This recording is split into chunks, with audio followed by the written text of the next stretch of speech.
This is the Her Earth Medicine podcast, based around traditional Eastern medicine and naturopathic insight to support wellness and longevity.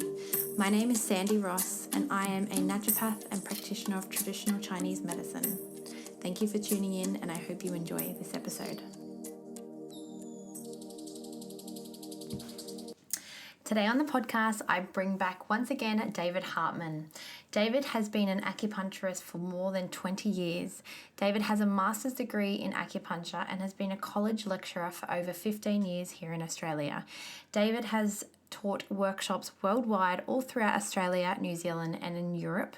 He's also a published author of 2 books, The Acupoint Dictionary, which got me through college, and also The Principle and Practical Application of the Acupuncture Point Combinations textbook.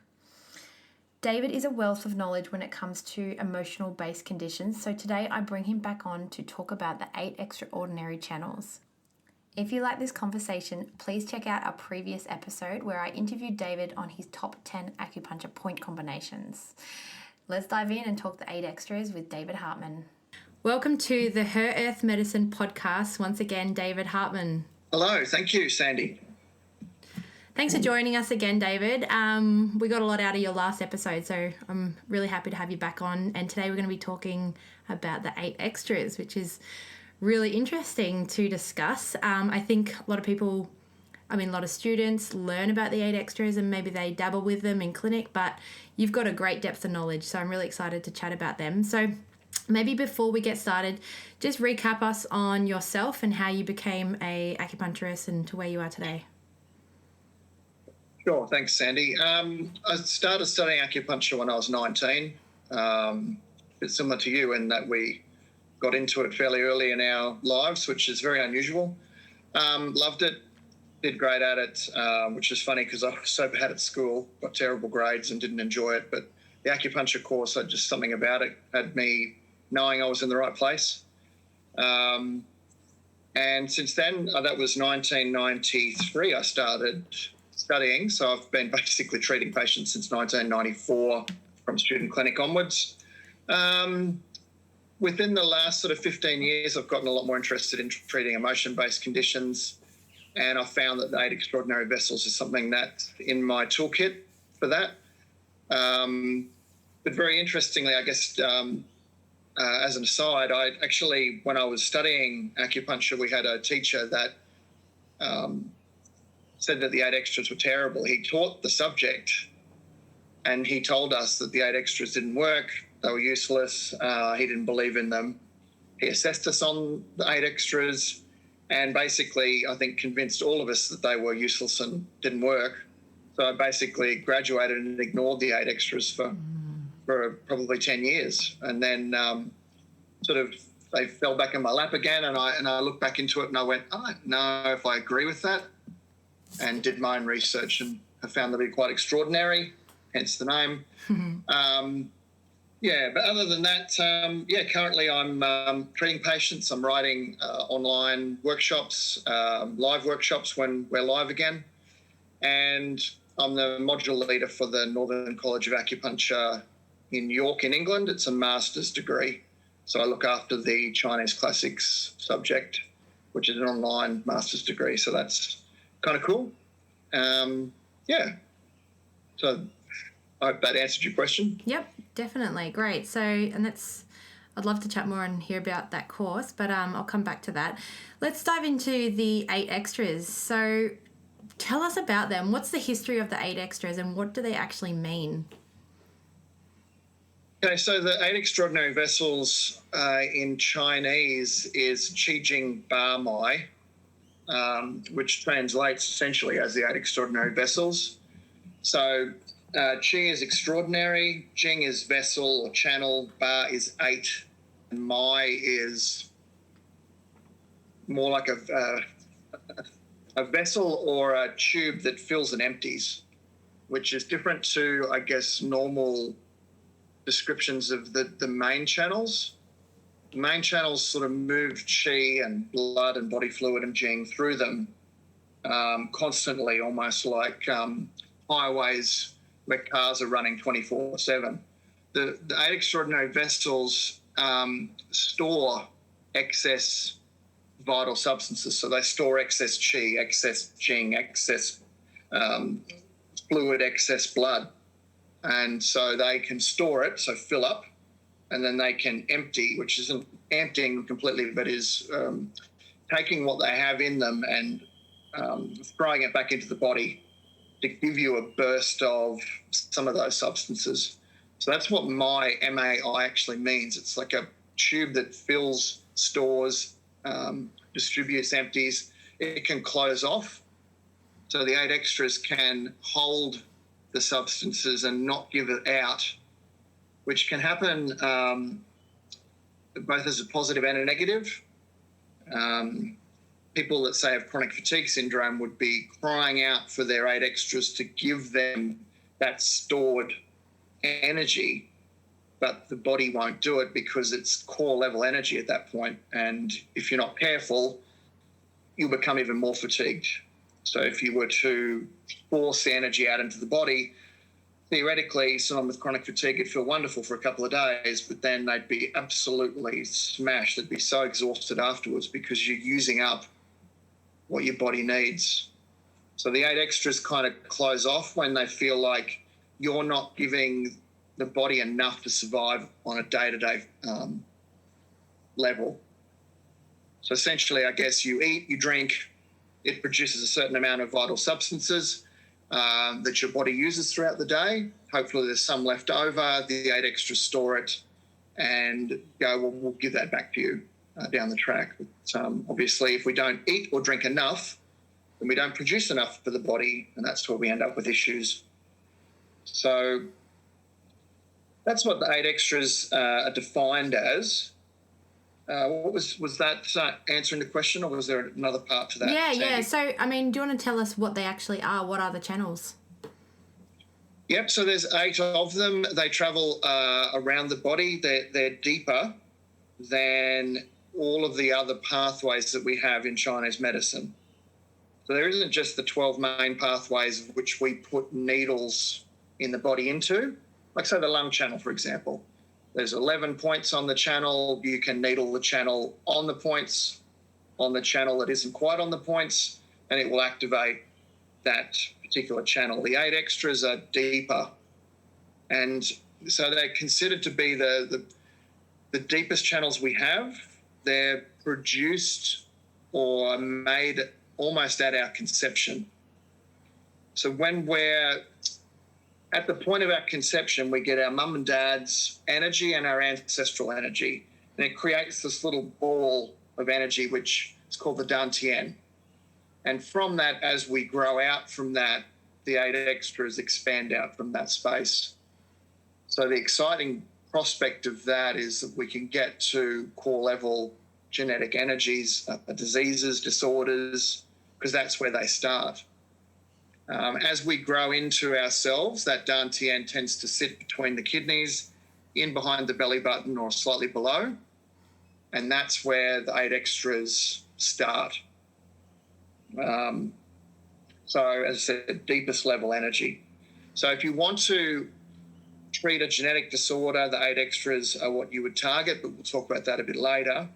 But also, because they're the deepest layer in us, disease that comes from external or disease that we create ourselves through maybe poor eating habits and what have you, that disease starts on the outside and starts to work its way into the body.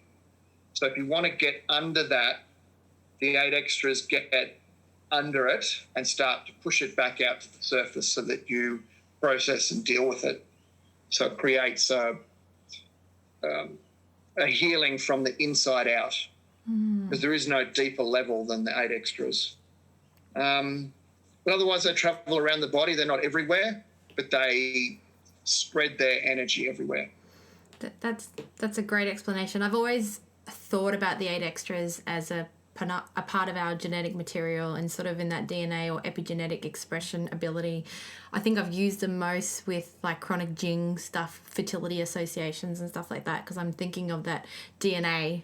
So it's great to hear you kind of clarify that. Can you maybe walk us through, say we've got some, first or second year students, can you actually walk us through the channels?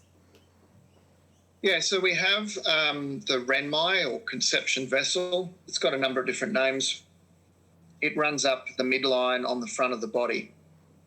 So it starts in that dantian, so at that midpoint, as I said, behind the belly button. It comes out in the groin, so in a rather unfortunate location that it surfaces at, and then it travels up the midline of the body and essentially finishes just below the bottom lip. There are internal pathways that do a whole bunch of other funky things, which we don't really have time to get into, but that's essentially the renmai. The dumai starts in exactly the same spot, so in the dantian. It comes out also in the groin area in other inconvenient location, and it travels up the back of the body, so essentially below the vertebra. And so at certain spots below different vertebrae, you can needle there and it will activate the dumai. Travels up the spine, up over the top of the head, and comes back down the front of the head and the front of the face, and it finishes inside your mouth.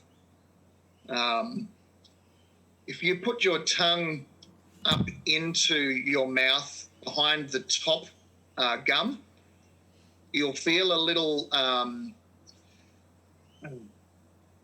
piece of, it's not cartilage, but a little piece of, almost feels like a bit of skin.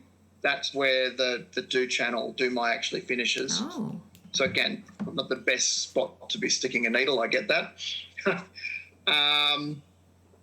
So then the ren and the du actually link up in your dantian. They link up when they come out in your groin, and they link up again in your mouth and around your lips.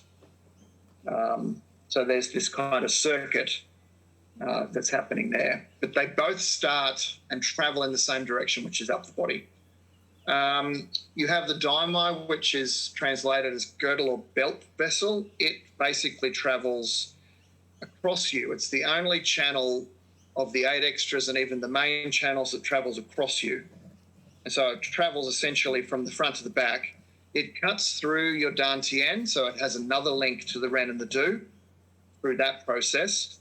It's like if you were to stick a dinner plate right through your belly button and back out the other side.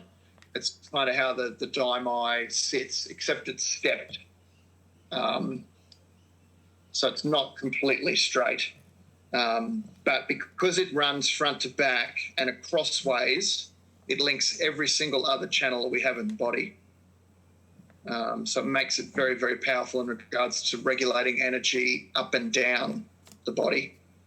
Let's say you have a really red face, maybe you have rosacea or high blood pressure, lots of yang energy, heat up in your head, but your hands are cold, and say your ankles are swollen, then the daimai actually looks at redistribution. So it looks at sending the heat that's up in your head down to your hands to warm them up and down to your feet to dry out the liquid. And it also sends the fluid from your ankles back up to the head to put out the fire, so water to put out the fire, and it sends the cool energy from your hands up to your face to cool your head. So it's very dynamic in what it can do. The chongmai is similar, but it doesn't cut through you. So the chongmai is often called a penetrating vessel. It's got a range of different names, thoroughfare, etc. It's a strange one because it splits and goes in lots of different directions. So it also starts in the dantian, comes out again in your groin, and then it splits. It's got some energy that travels up your trunk bilaterally beside your belly button, potentially all the way up to the top of your chest, to your collarbone. It also has energy that travels down your legs, both the outside of the legs and potentially the inside of the legs as well. So it also regulates energy up and down the body, but it's also classically used for regulating blood, which makes it a very good point for women's health, especially things like amenorrhea, dysmenorrhea, endometriosis, polycystic ovarian syndrome, a range of other things like that. But they're the four that are probably considered the most important because they all start in that Dantian space. And they're the deepest ones we have. Then they actually step out a bit for the remaining four. So we go out, we step out to the Yang Chao and the Yin Chao, and Chao means step. So it's a way of remembering what happens there. You have the four deeper ones, then we have a step out to the Yin and Yang Chao Mai. They're sometimes called heel vessels because they start the inside and the outside of your ankle bones. And they travel up your legs, both the inside and the outside, and they finish up on your head. And then we step out again to the Wei Mai, Yin and Yang Wei Mai, which Wei is linking. So they're the most external of the 8 extras, but they're still deeper than any other channel. And the Yin and Yang Wei Mai, or linking, they link the 8 extras to the general circulation, the general channels.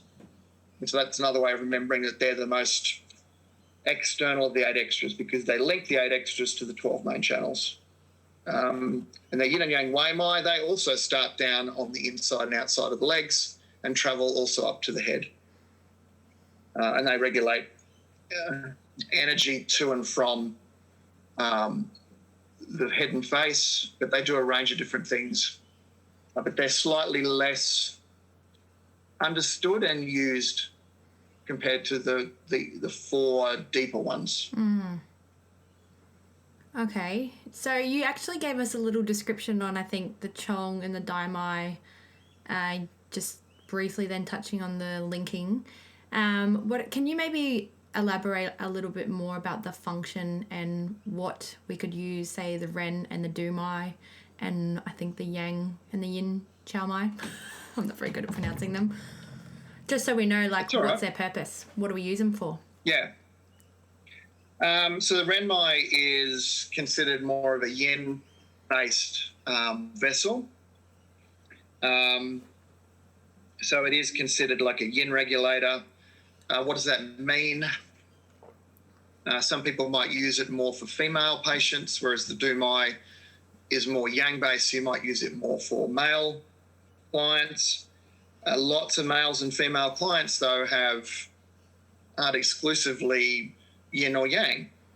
You can have very yang dominant females and you can have very yin dominant males. And so going off vessels purely on the sex of the patient is not typically recommended. The Ren channel for me is actually my favourite in terms of every single channel or vessel we have in the body. It can access every single organ we have. And how do you do it? You basically, if you know where an organ is located, you find a Ren point that's in that location. So say we're wanting to treat the kidneys, well, they're lower down the body. So we're looking at Ren points that would be, say, from the belly button down.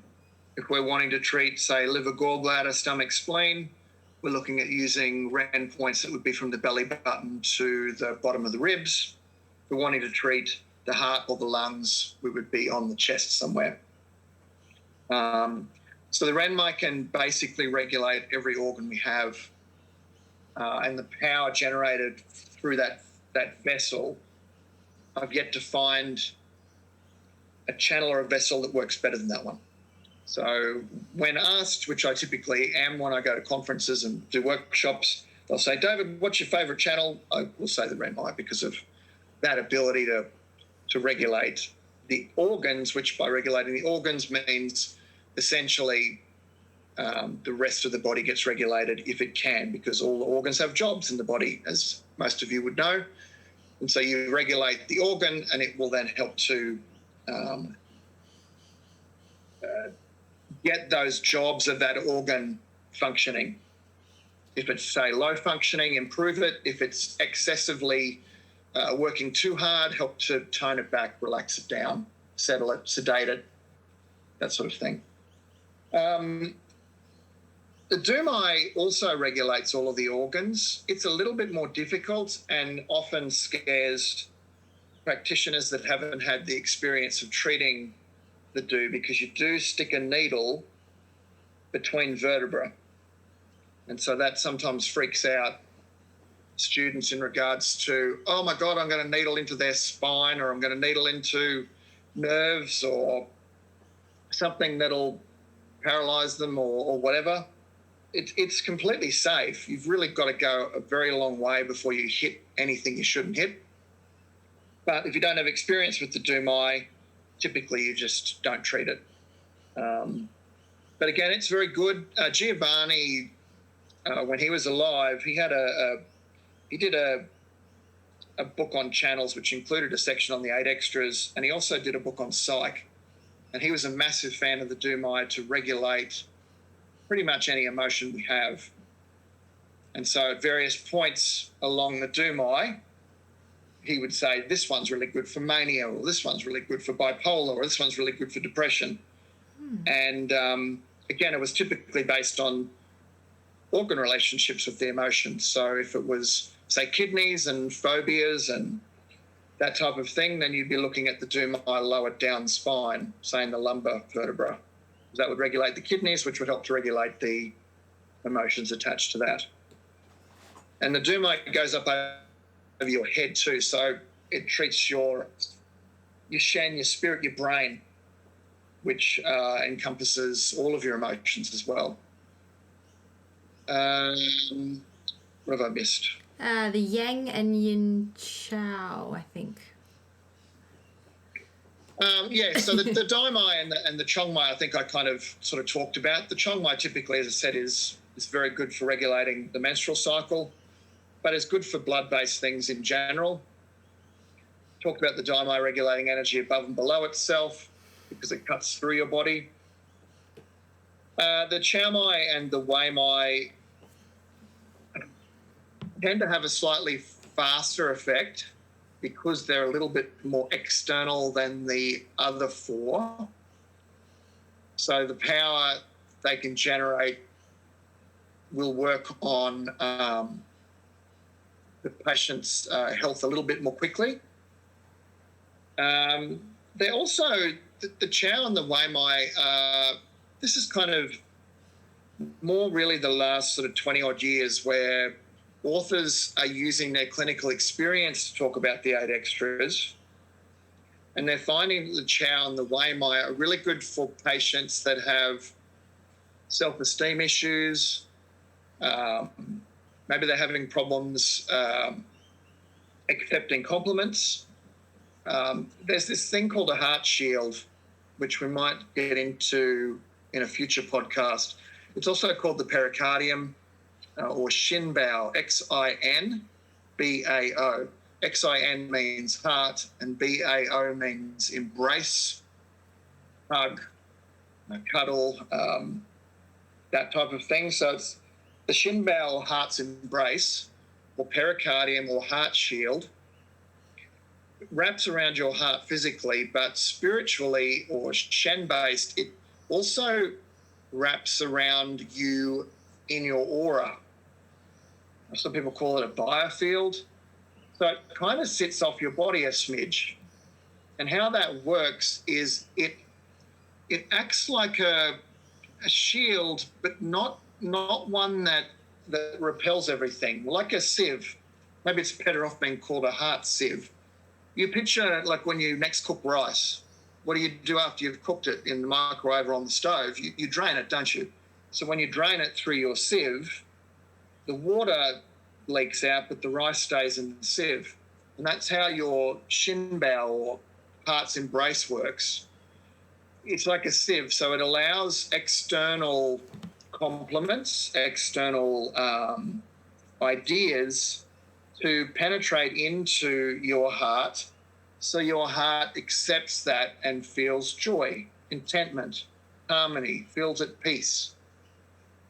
It repels the damaging stuff that people say about you, the mean things, the things that aren't true, the things that aren't who you are. And so if the shield is working well, someone tells you you're a horrible human being, but you know that's not true. If the heart shield's working, it will bounce off the shield. So you don't take it into your heart, So then your heart doesn't take that mean thing and process it and go, am I that person? Are they right? Is this true? Because that's not doing you any favours. So what should happen theoretically is the bad thoughts bounce off the shield, the good thoughts come into your heart. But of course, what happens is some people have a bit of a mix-up in their shield, and they allow bad thoughts in, and they allow good thoughts to be repelled. So you say to someone, oh, you're so amazing, you did such a good job of that meal tonight, like the flavour is really beautiful. And they go, oh, anyone could make that. Boing. The thought, your processes, your kind words don't go in and aren't accepted by the person. And so the shield is mucked up. They allow the bad thoughts in, and they don't allow the good thoughts in. So that example of what we're talking about there is that the yin and yang chow mai and the yin and yang wei mai work on that shin bao, heart's embrace, the heart shield, to help it to understand the difference between what is right and wrong, what your body should accept and what it should not accept. That will help things like your self-esteem, your image, how you value yourself. It helps you with confidence in regards to being able to say no to people instead of being a yes man. It helps you understand what you really need in your life as opposed to not understanding that. And so you take on responsibilities that other people recommend for you but aren't really your true purpose. So it's taking these ideas and helping you really understand who you are, which adds in an element of selfishness. I get that. But at the end of the day, we need to love ourselves before we can love anyone else, before anyone else can love us. So that's what the Chow and the Wei Mai are starting to show us through clinical experience, through people like David Twicken, Yvonne Farrell. Earlier than that, it was Jeremy Ross was doing stuff like this. The problem is there's no clinical trials on it. There's no clinical research on it. It's all hearsay. It's Yvonne saying, my 25 years of clinical experience is showing me that this is what's happening, but there's no references, because how does she reference that? It's clinical experience. So people go, oh, they poo-poo what Yvonne's offering because they don't value her clinical experience, which everyone's entitled to do. I think that's a bit unfair, because when you've got 25 plus years of clinical experience, how can that not count as some form of research? So that's what we're seeing through some of the books coming out now, is what these other four can offer us. Yeah. That's pretty amazing. I mean, Chinese medicine is sort of built off hearsay in a way. You know, there was no research back then. It's not black and white. It's very different to science. It's more of a philosophical art, really, until we can actually research it. So maybe they'll get there with something to back that up soon. But that's so interesting. I mean, everyone needs a little bit more self-worth. How do we actually, you know, activate that? Do you have to work on all four channels when you're treating someone? Can you maybe give us actual clinical treatments on how to do that? Yeah, so I guess that's the next bit, is which one of those 8 vessels do you use? It still typically comes down to diagnostics. So in Australia, we diagnose patients using Zhang Fu patterns of disharmony. Other countries, America do, but then probably 50% of the colleges talk about 5-element diagnostics. There's a fair bit of that in Europe and the UK as well. So depending on your form of diagnosis, once you've worked out through your patient's signs and symptoms what your diagnosis is, well, then you can potentially target, say, 1 or 2 of the 8 extras based on that diagnosis. So short of there being, I guess, a clinical situation in this conversation, which we don't have, It's hard to say which one you would use. Which ones do what? I gave you a bit of a look at that, but obviously you would need to access a range of different textbooks to get a better sense of what each of the vessels do in order for you to decide which one to use. We do have to be a little bit careful that you don't overdo it. The 8 extras don't often give you a massive healing crisis 1 or 2 days after you treat the patient. They tend to take a while, and you might get the healing crisis months down the track. And then there's often that issue with the confusion as to whether it was associated with the acupuncture treatment or other life issues. But we might have a chance to talk about that a little bit later or on another podcast. Let me just look at a different way of sort of explaining that as well. I mean, I guess for me, the 8 extras are something that I will consider using, but they're not going to be the first port of call. If my patient is a sort of a fairly straight line musculoskeletal condition or sports injury, or they've got a condition that I haven't had for a really long time, then I'm probably just going to use standard diagnostics and standard points. So say at the moment in spring in Australia, certainly in Brisbane, we're getting smashed in clinic with hay fever and asthma and sinusitis and that sort of thing. The pollens are out, the humidity's popping up. We probably struggled a little bit through winter. Our defensive chi's a little bit weak, and so we're doing lots of lung diagnostics. And so we do lung points on the lung channel. We do a range of different points, say on the chest or the upper back. We don't necessarily use the 8 extras there. But it's definitely something that I would consider for strong mental and emotional problems where there's more than one organ diseased. So let's say someone's got severe constipation and maybe there's a little bit of irritable bowel syndrome or diverticulitis attached to it, and or bad breath, bad headaches on the front of the forehead. These types of things will often indicate a Yang Ming condition, which is stomach and large intestine. So stomach is in your middle energizer and your large intestine's in your lower energizer. They're two organs not close to one another, but they're both diseased at the same time. Then I would consider using an 8 extraordinary vessel. How would I do that? I could use the Renmai, but another option is that the stomach and the large intestine are both Yang. So maybe I would consider the Dumai because the Dumai is a Yang regulator. Mm-hmm. So I would consider points on the Dumai. How would that work? I'll probably talk about it in a minute. You have keys to unlock your 8 extras. And I guess this is as good a place as any to have this conversation. I'm assuming, Sandy. They're called opening and coupled points. Collectively, all of them are called confluent points. So if I'm wanting to use the Dumai in that example I just gave you, I would want to use its opening point, its coupled points, and then points on the Dumai. So and this is where the confusion comes about, which I think we'll talk about shortly. But let's just give you the example and then I'll let Sandy ask the next question. But in that example of, say, stomach, large intestine problems, it's Yang Ming, I've decided to use the Dumai. I would needle the opening point, which is small intestine 3. Then I would needle the coupled point, which is bladder 62.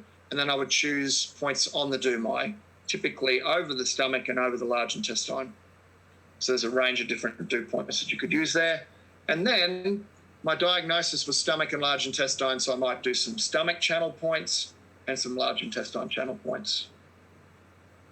But the order of it is the opening points needled first, the couple points needled second, the Dumai points needled third, and then the remaining points needled. And then with the 8 extras, you typically take them all out in reverse. Do you have to do that? No. Are there other ways of doing it? Yes. But let's just picture an example that you're at the front door of your house and you have 2 deadbolts and a screen door that's locked. So you need 3 keys to get into your house. And that's what you are activating when you do the opening point, the couple point, and a point on the vessel itself. It's 3 separate keys unlocking all of the doors to allow you access to that vessel. And so it's like, well, there's the analogy. Then there's also there's so many points in the body that do so many different things. You kind of need to tell the body what you're trying to do when you put needles in. Sure, the body's smart, but this is like telling the body, open the Dumai, small intestine 3. There's 1 key unlocked.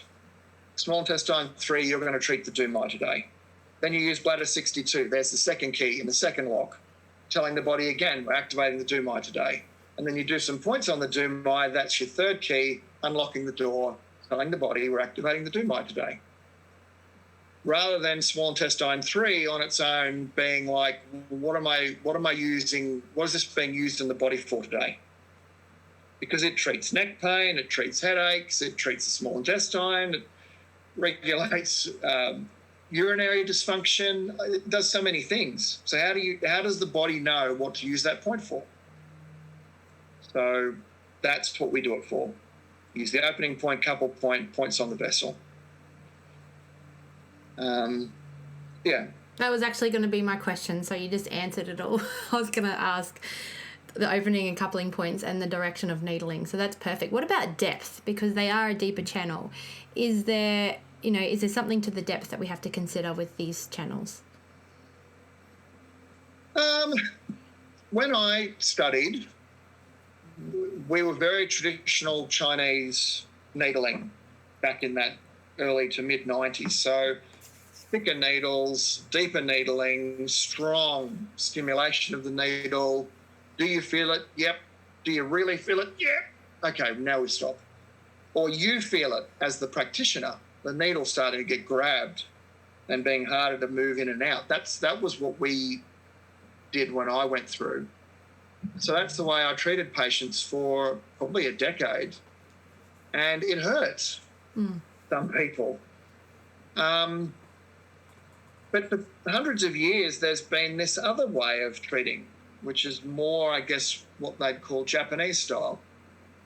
Thinner needles, don't have to needle as deeply, don't have to necessarily stimulate really strong qi. And that's what I'm moving more into, but keeping with my kind of traditional Chinese medicine idea of putting the needle to the depth where the qi is typically located and then just leaving the needle. So don't stimulate, but put it down into that qi pocket, that channel. So for something like, say, small intestine 3, which is on the hand, sort of off that 5th knuckle, that point is actually, if you've done your acupuncture course in full, that you can needle that one very, very deeply, depending on the angle. But you don't have to. The qi pocket on a point like small intestine 3 is probably about half a sun in. If you don't go in far enough, you could maybe draw the qi out to the needle tip. If you go more into the qi itself, the needle's already activating it. Again, there's various ways, and it's outside the scope of this podcast anyway. So basically, I put the needle into that sort of qi pocket, which depending on the points could be half, 1.5 sun in, depending on the frame of the person, where it is in the body. Okay, great. Thank you for covering that. I don't think anything's out of the scope of this podcast. That's actually really good information. Yeah. Okay, so you touched on the Dumai coupling points. Could you maybe just run us through the other 7 channels? Yep, so the Renmai, its opening point is lung 7. So again, typically I would needle that first, and I'd probably do it bilaterally. So I'd do both lung 7s and then both kidney 6s, and then some Ren points, and then maybe points on the other on some other channels. There is argument that you can do unilateral needling with the coupled points. That's up to you. In that case, that might be, say, lung 7 on one side, kidney 6 on the other. A couple of years ago, when Australia had a live conference, I did a presentation on the 8 extras, and so did another gentleman the following day, where I do, say, both lung 7s, then both kidney 6s. He did a lung 7, then crossed over to the opposite side and did kidney 6. And then he went back up and did the remaining lung 7 and then crossed over into the other kidney 6. That was the way he did it. But even unilateral, left or right sides, you might choose based on whether your patient's male or female, or intuit what's the best sides. There's no right or wrong. If you're seeing results with your use of the 8 extras, then it doesn't necessarily matter. But that's sort of the way I would do it. So that's the Ranmai, lung 7, kidney 6. As I said, the Dumai is small intestine 3, bladder 62. You'll notice that that's having needles on the hands and the feet. The Chongmai is spleen 4, pericardium 6. So again, we've got something on the foot with something on the wrist. The Daimai is gallbladder 41 and Sanjiao 5. Same thing, again, something on the foot, something on the wrist. And then we've got the Yang Chao Mai, which is, what happens now is the points all swap around, which makes it a bit confusing. It also opens up the argument that the 8 extras are silly and don't work because there's shared points, even though they're different vessels. Obviously, I don't adhere to that. The experience I've seen and the results I've seen with 8 extras is phenomenal. But anyway, to continue, the Yang Chao Mai is bladder 62 as the opening point and small intestine 3 as it's coupled. Yin Chao Mai is kidney 6 as opening and lung 7 as coupled. And the last two are the Yang Wei and the Yin Wei. The Yang Wei opening is Sanjiao 5 coupled by gallbladder 41. And then the Yin Wei Mai is peri 6 as the opening point coupled with spleen 4. So what that also argues, I guess the case is that whenever you do one of the 8 extras and you do the opening and coupled points, you kind of almost can't not have done a second one of the 8 extras. So example, when we talked about the Dumai and doing the small intestine 3 and bladder 62, you've done bladder 62 and small intestine 3, which is the Yang Chao Mai. And that's why you need to be a bit careful with the 8 extras, because if you do a whole bunch of opening and coupled points, before you know it, you might have ended up doing 2, 4, 8 of them all at once. And that's the caution. The more of the 8 extras you do, the more you're going to rock their world at some point in the future. And it's rocking them to a point where they can't ignore the event. So safety first would be using one of the 8 extras, which then ends up essentially treating a second one. Okay. Is there any other cautions or, contraindications or controversy you want to share about the 8 extras? You just touched on a little bit there.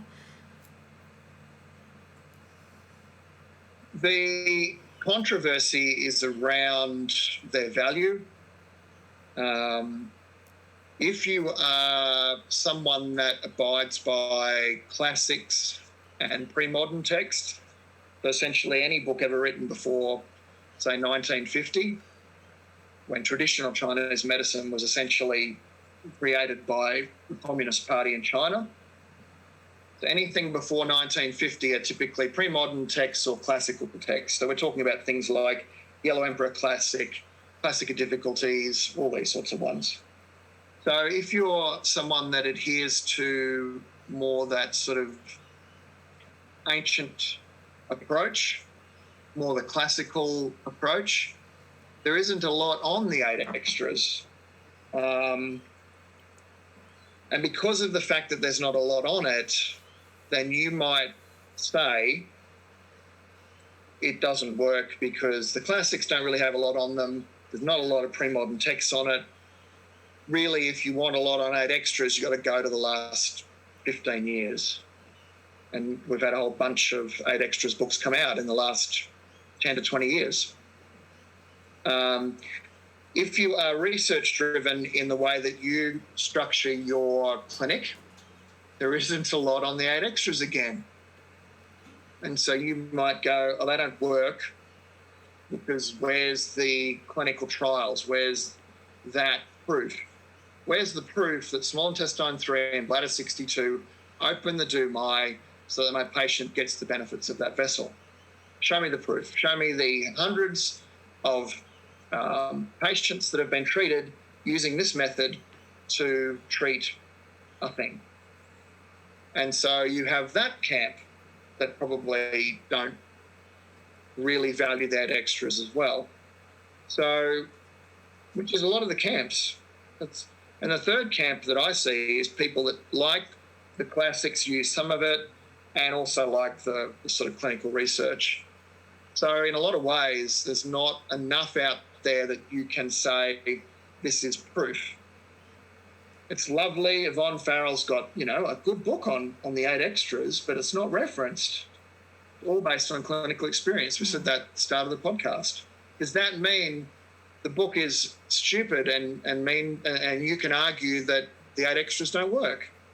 Well, that would be very small-minded of us, because we're taking someone with incredible clinical knowledge that Yvonne has and not counting it for anything. Thousands and thousands of people that Yvonne has treated over the years, and her supervisors that she has used that have treated thousands and thousands of people. Does that not count for anything? My own experience. It's all well and good. I'm David Hartmann. I believe what David Hartmann has to say because I've seen it with my own eyes. So I see it. That activates the sense in me. I can write about it. All my senses are activated from the clinical experience. But if you don't know David Hartmann, so what? David says this does this. So what?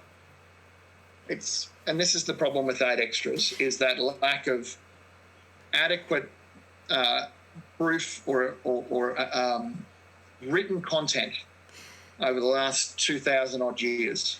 Okay, so let's unplug from academia for a second. And in your clinical experience, cautions with the 8 extras. Case studies. Have you got any case studies you want to share?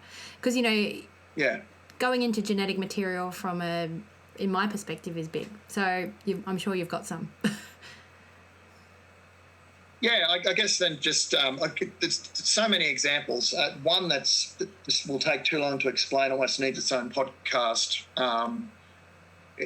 I use the 8 extras on someone, and still the most incredible result I've ever seen. I treated a lady, and it didn't just treat her, it treated her parents and grandparents and treated her kids and grandkids.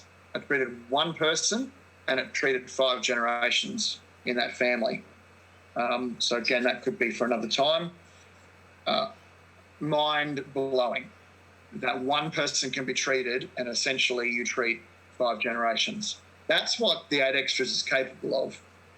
From a personal experience, when I got back into the 8 extras again after having been told that they were terrible by my teacher, I thought, well, I guess the only way to really see how these vessels work is to do clinical experience.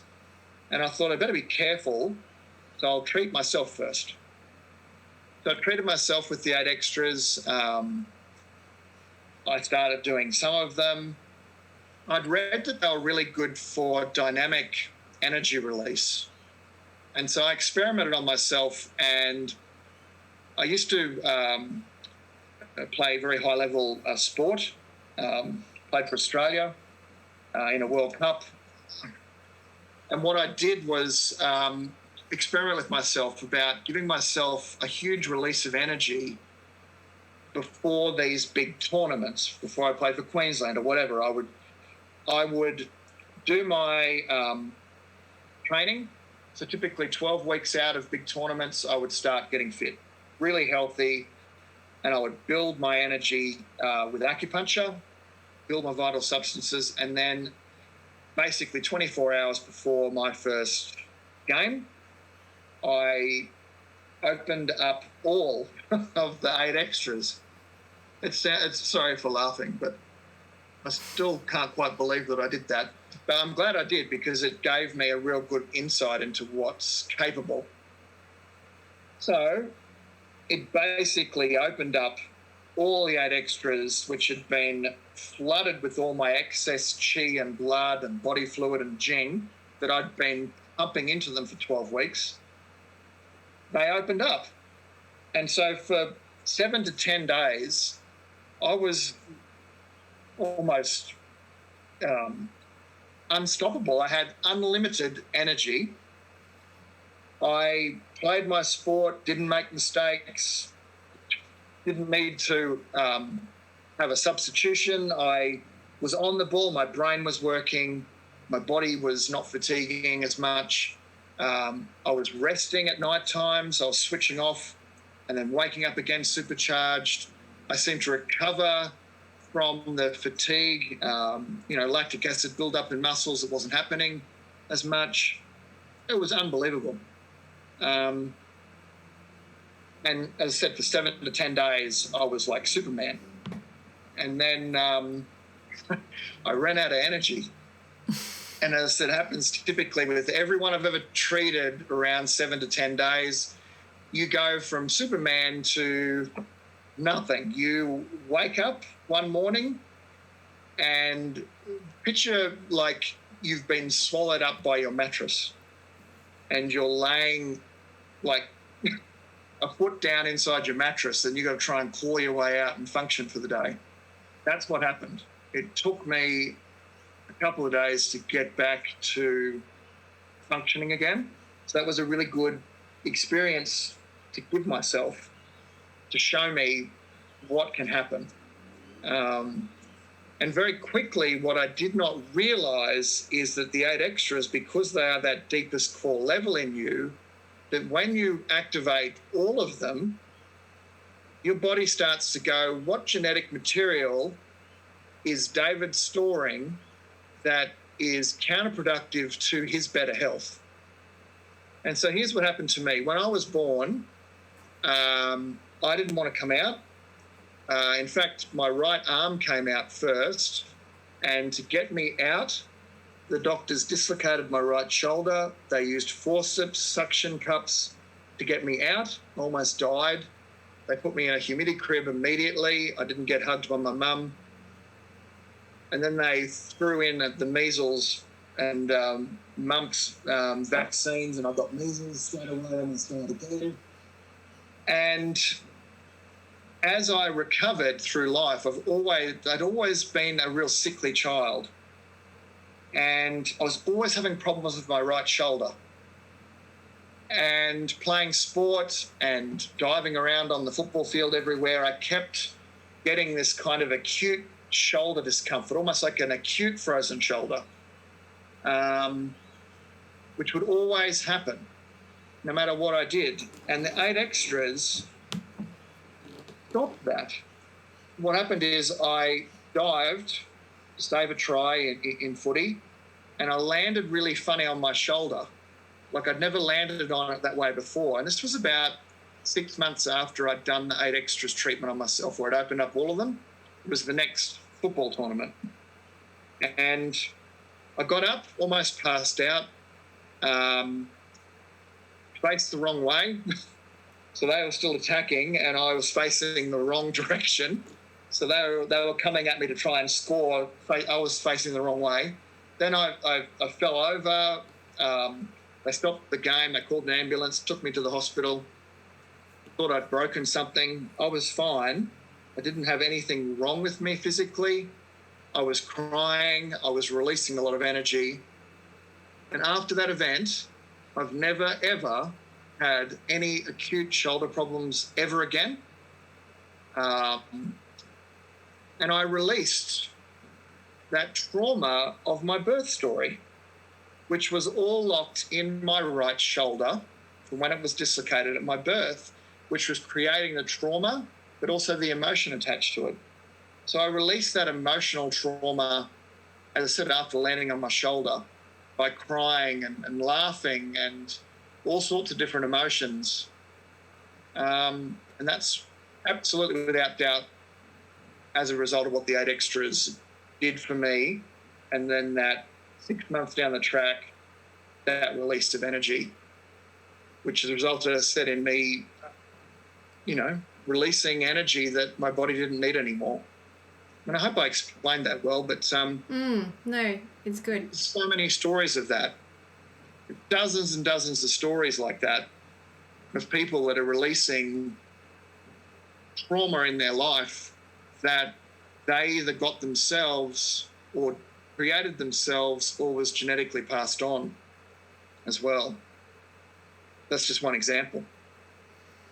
Oh, that's great. I think birth trauma is such a big carrier for so many things throughout people's lifetime that, if there's an ability to tap into the 8 extras to release that, then that's powerful. Powerful stuff. And obviously using it with caution, I guess, like you're saying, working with people where they're at in their life. Are they ready for it? And that sort of thing.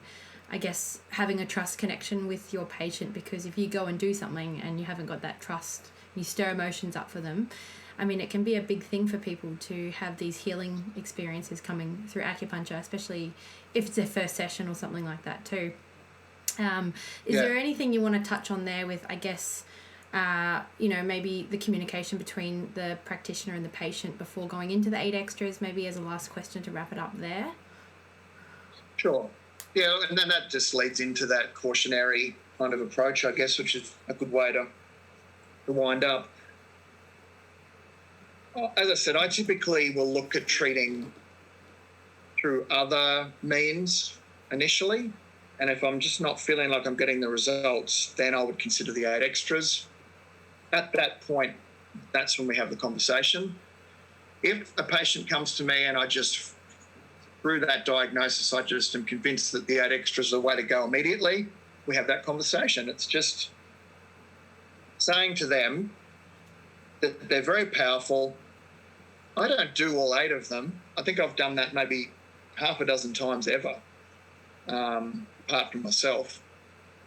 And that was after having tried pretty much everything else I could try and not really getting the result I was looking for. Most other people, you just do 1 or 2, and then you might work your way through, and eventually you end up having done all 8, but that could have been after 8 treatments. It's like you do 1 or 2, and then you let the body process that information. The next time they come in, you might just do a normal treatment. Mm-hmm. And the next time they come in, you might do a different 2. And let them process.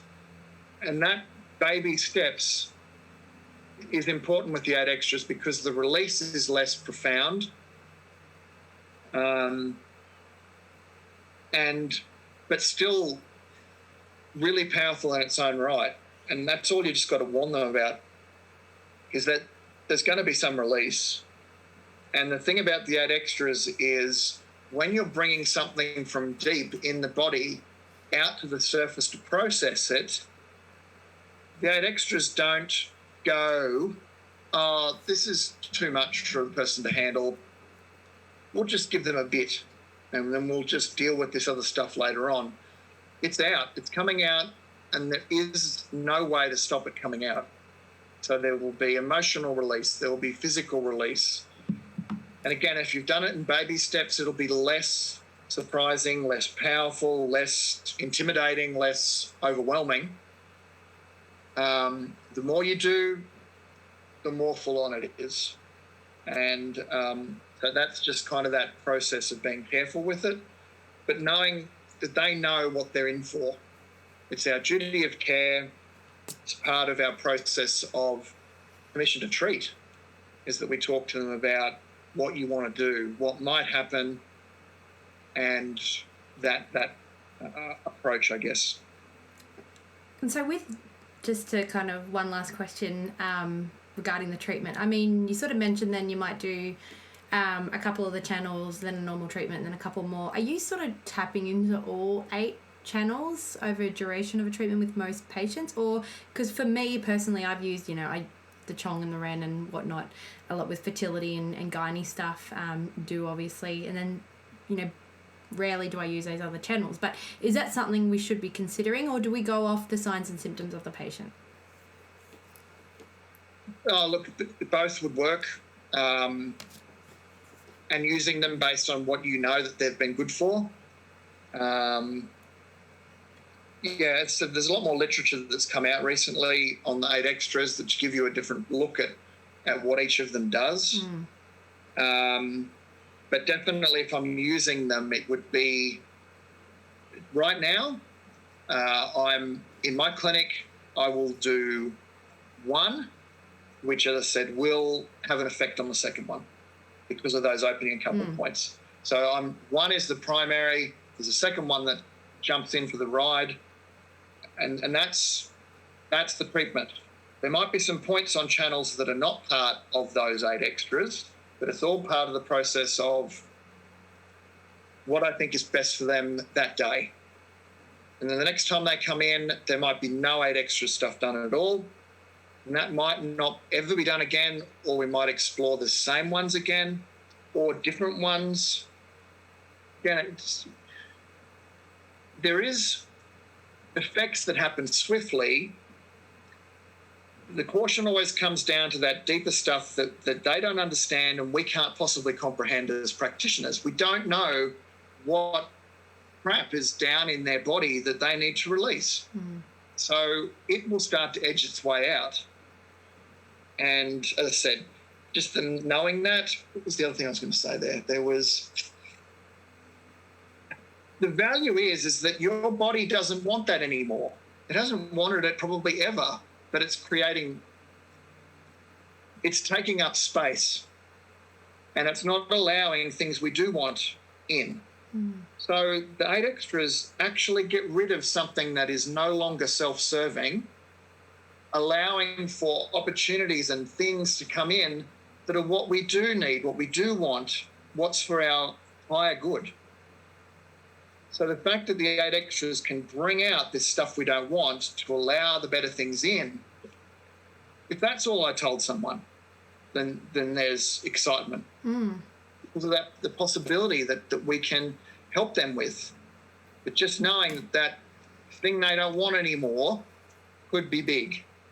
And it could take a little bit of time. But if it's coming out, you just tell them, if you ever have a really, really full-on morning, if you wake up and you're different, or there's some really heavy stuff going on, you call me and I'll fit you in.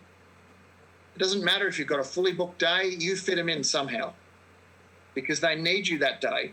And then it's probably just a nice, easy treatment just to help them process that event. You're not trying to suppress it. You're just nurturing them through the event. That's the rule, basically. They have to call me. If it's Sunday, and I don't work on Sundays, they come in anyway. It's just you make it fit. It's just nurturing them through that event. That would be how I would sort of tackle it if I am really working on it. No, that's beautifully said, yeah. And I mean, the words you used, I was almost thinking of all, my conception patients, it's letting go of something that's no longer needed and creating space for something to come in. So it's like a baby. So, and there's so much emotional stuff that goes with fertility. So, great. Yeah. David, I think we've covered heaps. You've, given us so much insight. It's really cool to dive more into the 8 extras. I think you taught me them anyway back in college. They are something that I've always worked with, but I have definitely stuck to those main 4. So, now it's given me new insight to maybe dabble into some of those other channels, especially around that stuff you mentioned on self-worth. That's big. Who doesn't need that? So is there anything else you want to wrap up with? Because, is there anything else you'd like to finish with on the 8 extras? I am, thank you. Yeah, just quickly, I am now starting to look at incorporating the 8 extras with this thing called Wu Shan, or 5 spirits. So typically if I treat the 5 spirits, I kind of treat them as their own thing. So the 5 spirits are the Hun, the Po, the Yi, the Ji, and the Shen. And they're all what defines us as a person. They all got their own little jobs in the body. It kind of comes down to this idea that you think up an idea, it comes down into your body, you process it as an idea that your body needs. If it is, it becomes an action. That's kind of how the 5 spirits work in a 10-second flat description. But typically, if you're having problems with coming up with an idea, then that might mean that you target the Horn or the Po. But what I'm looking at now is how I might be able to use the 8 extras to treat the 5 spirits rather than treating the 5 spirits as themselves. Because it's logical, based on this last hour or so that we've been chatting, it's the natural extension that the 8 extras should be able to treat the 5 spirits and vice versa. So that's my next project, is looking at how that will work out. Once that kind of hypothetical, qualitative research is done, then we'll start treating patients, which becomes the quantitative experience. That's the next step with the 8 extras for me, is combining the two and then looking at how that can work on much more specific things like people's personality traits, their mental health conditions. So tying into things like, well, you mentioned it, Sandy, self-esteem issues. What's my point to life? Why am I here? Things like poor decision-making, whether you're a pessimist or an optimist, timidity, shyness, apathy, even down to things like bipolar, schizophrenia, post-traumatic stress, addictions, obsessive-compulsive disorder, phobias. I could just keep going. Panic attacks, depression, anxiety. It's extraordinary. It's what we're capable of doing with Chinese medicine, whether it be the 8 extras or not. But that's the watch this space. That's where I'm going next, is tying the 8 extras and 5 spirits into that. So I'm really excited about it. That's our next podcast, David. Sure. No, thank you. Sounds good. It's so good to have you on. Like I said, David, you were my teacher 15 or 16 years ago. I can't remember how, early 2000s. And you were talking about this stuff back then. So it's really cool. We need to share this information in the Acu world. Of course, there's people out there doing it, but there's people like yourself that are really doing it. So like you just said, tying those two things together, you're really paving the way of some of the foundations to where we can use these amazing tools like the 8 extras and combining it with things like the Shen, the 5 spirits. Yeah. It's cool. So I just want to say big thank you once again for coming on and taking time out, and we'll definitely love to have you back on down the track if you can make the time, and good luck with all your future endeavours with the college in the UK, or your webinars, your books. For those listening, David has the acupuncture point combination book. What's the name of the title? Sorry, David, do you want to say it correctly? It's a bit wordy. The principles and practical application of acupuncture point combinations. So, essentially getting practitioners to look at how they treat and see if they could do it better. Yep. By taking you through a range of different point combinations and encouraging you to go, you know what, I can be even better than I am now. Because I don't think you should ever want to stop being the best acupuncturist you can be until the day you stop. Yeah. That's what that book's about. Don't think many people want to do that. I think everyone's it's almost an addiction, the learning that comes with it. It's a fun addiction, really, isn't it? And you've got webinars and some courses coming out. Where can our listeners find that information? You can get a lot of this information. Since I spoke to you in the last podcast, I finally have a website. So it's David Hartmann. Hartmann is Hartmann. So David Hartmann, TCM sandyrosshealth.com.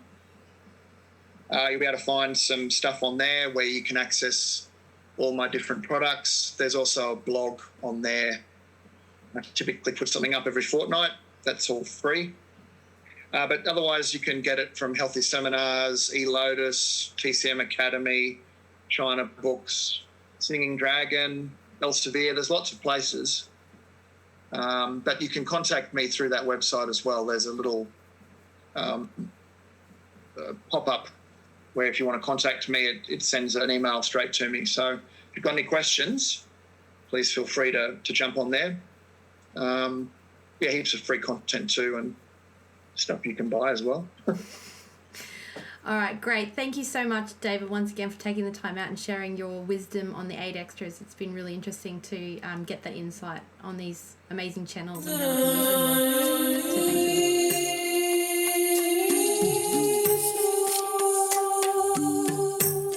Thank you for listening. I have been a practitioner of naturopathic and Chinese medicine for over a decade. I have a master's degree of health science and I am an academic lecturer at Australia's leading natural medicine college. I am available worldwide online for bookings. Simply go to sandyrosshealth.com.